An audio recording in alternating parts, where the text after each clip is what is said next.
Saventsy sy very panay, fa vitsika momba kitay. Ny ranomaso no avozona,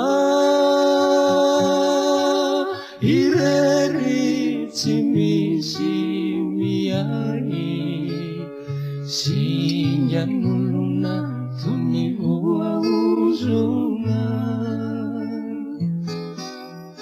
Toy ny raona ny alahelo,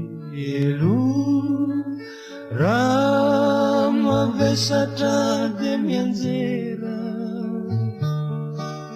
raha tsisy alovana tsy misy elo, de mandena mamely tsy mihera.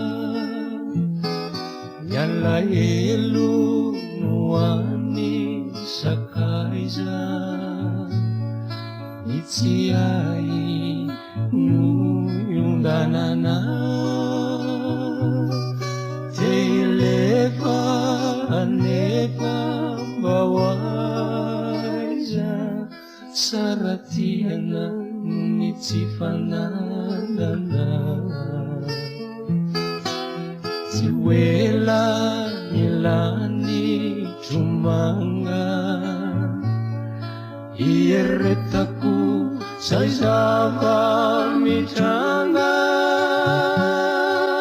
ny tsoary efa manangasana, ny toerako any tsy janona.